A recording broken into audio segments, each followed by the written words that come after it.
2014 ముందు తెలంగాణ ఏర్పడక ముందు పెద్దలు కేసీఆర్ గారు ముఖ్యమంత్రిగా బాధ్యతలు చేపట్టక ముందు ఎండాకాలం వచ్చింది అంటే కరెంటుకు ఎంత కష్టం ఉండే ఒక్కసారి గుర్తు తెచ్చుకోండి.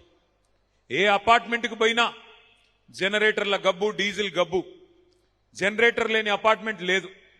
ఏ దుకాణంకు పోయినా ఇన్వర్టర్ లేని దుకాణం లేదు. ఆఖరికి ఒక జ్యూస్ సెంటర్కి పోయినా ఇన్వర్టర్ ఉండాల్సిందే, ఒక జిరాక్స్ సెంటర్కి పోయినా ఇన్వర్టర్ ఉండాల్సిందే. కరెంటే ఉండేది కాదు. మధ్యాహ్నం పూట ఎండాకాలం ఒక గంట సేపు పొద్దంతా పనిచేసి ఒక అర్ధగంటనో గంటనో చిన్న నిద్ర తీద్దామంటే పంకా తిరగదు. అట్లాంటి పరిస్థితి ఆ రోజు ఉండే. ఆఖరికి వారంలో 3 రోజులు పవర్ హాలిడేస్. పరిశ్రమ నడుపుకునే పారిశ్రామికవేత్తలు, అందులో పనిచేసే కార్మికులు కనీసం మరి పరిశ్రమ 3 పూటలా నడిస్తే మేము బాగుంటామని చెప్పి వాళ్ళు ఆశించిన వాళ్ళకి వారంలో 3 రోజులు పవర్ హాలిడేస్. పారిశ్రామికవేత్తలు కూడా ఆఖరికి ఇందిరా పార్క్ కాడ ధర్నా చేసే దుస్థితి. ఇది మనం తెలంగాణ వచ్చిన రోజు మన పరిస్థితి. వ్యవసాయదారులకు, రైతులకు కరెంట్ లేదు. హైదరాబాద్ లో ఇళ్లలో కరెంట్ లేదు. చివరికి పరిశ్రమలకు కూడా కరెంట్ ఇచ్చే పరిస్థితి లేదు. ఇది ఆ రోజు తెలంగాణ వచ్చిన రోజు ఉన్న పరిస్థితి. హైదరాబాద్ లో మంచినీళ్ళకి ఎంత కష్టం ఉండేనో నాకంటే బాగా మీకే తెలుసు. మరి పెద్ద ఎత్తున ఎక్కడికక్కడ ధర్నాలు, కాలనీల్లో ధర్నాలు, ఖైరతాబాద్ లోని జలమండలి ముంగట ఖాళీ కుండలు, ఖాళీ బిందెలు, వాటితో ధర్నాలు. ఇవాళ ఈజీగా ఉంటుంది. 12 ఏళ్ల తర్వాత వెనకకి తిరిగి చూసుకుంటే ఏదైనా మాట్లాడొచ్చు. కానీ ఒక్కసారి మీరందరూ కూడా గుర్తు తెచ్చుకోండి. కేసీఆర్ గారు వచ్చిన నాడు పెన్షన్ 200 రూపాయలు, కేవలం 200. హైదరాబాద్ లో మీరు ఆ రోజు గుర్తు తెచ్చుకోండి ఎట్లాంటి పరిస్థితులు ఉండేది.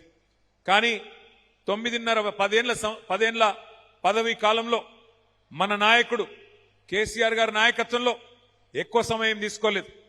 కేవలం 6 నెలల నుంచి సంవత్సర కాలంలో మరి కరెంటు సమస్య పరిష్కారం చేసుకున్నాం. 24 గంటలు కంటికి రెప్పలాగా ప్రజల్ని కాపాడుకుంటూ రెప్పపాటు కూడా కరెంటు పోకుండా బ్రహ్మాండంగా 24 గంటల కరెంటు వ్యవసాయదారులకు, పారిశ్రామికవేత్తలకు, ఇళ్లకు ఇచ్చిన నాయకుడు కేసీఆర్ గారు. నీళ్ల సమస్యని పరిష్కారం చేసి 20,000 లీటర్ల వరకు ఉచితంగా హైదరాబాద్ లో ప్రతి ఇంటికి, అపార్ట్మెంట్ అయినా బస్తీ అయినా ఎక్కడైనా 20,000 లీటర్లు ఉచితంగా నీళ్లు ఇచ్చిన నాయకుడు కేసీఆర్ గారు. అందుకే నేననేది ఇవి చిన్న చిన్న సమస్యలే అనిపించచ్చు ఇవాళ, కానీ అప్పుడు అవే పెద్ద సమస్యలుగా ఉండేది. అట్లాగే సంక్షేమంలో 200 రూపాయలుంటే పెన్షన్ ని 2,000 రూపాయలు చేసుకున్నాం. ఒక ఆడకూతురు పెళ్లి చేసుకుంటే 1,116 రూపాయలు కళ్యాణ లక్ష్మి పేరు మీద, షాదీ ముబారక్ పేరు మీద వారికిచ్చి కాపాడుకునే ప్రయత్నం చేసుకున్నాం. హైదరాబాద్ మహానగరంలో 1 కాదు 2 కాదు 1,00,000 డబుల్ బెడ్రూమ్ ఇండ్లు మనం కట్టుకున్నాం. అందులో 61,000 పేదలకి. మీ మల్కాజ్గిరి నియోజకవర్గంలో కూడా 3,500 ఇండ్లు ఆ రోజే ఇచ్చుకున్నాం. మిగతాయి ఇప్పుడు ఇవ్వాల్సి ఉంది. కానీ అంతకుముందు మనతో ఉన్న నాయకుడు కాంగ్రెస్ పార్టీలో పోయినాడు. పోయి సరే ఇవాళ ఆయన చేస్తున్న పనులు, మిమ్మల్ని బెదిరిస్తున్నది మాకన్నీ తెలుసు. నేను మిమ్మల్ని ప్రార్థించేది ఒకటే. ఇప్పుడు ఇవాళ రేపు కాలం ఎట్లా ఉంది, మన పిల్లలు ఎంత హుషారున్నారు మీకు తెలుసు. టీజర్ సినిమా ట్రైలర్ చూడంగానే చెప్తారు సినిమా హిట్ అవుతుందా ఫట్ అవుతుందా. అట్లాంటి కాలం ఇది. పిల్లలు చాలా జోరుగా హుషారుగా ఉంటారు. సినిమా ట్రైలర్ చూడంగానే చెప్తారు హిట్ అవుతుందా ఫట్ అవుతుందా. మరి అట్లాంటిది ఈ సినిమా ఇంటర్వెల్ అయిపోయింది. ఇప్పటికి కాంగ్రెస్ సినిమా ఇంటర్వెల్ అయిపోయింది. First half utter flop, disaster. నాకు తెలిసి హైదరాబాద్ లో తిట్టుకోని మనిషి లేడు కాంగ్రెస్ ప్రభుత్వాన్ని, కాంగ్రెస్ పార్టీని. ఏమని 2.5 ఏళ్లు. చిన్న ఉదాహరణ నేను చెప్తా, ఎక్కువ చెప్పాల్సిన అవసరం లేదు.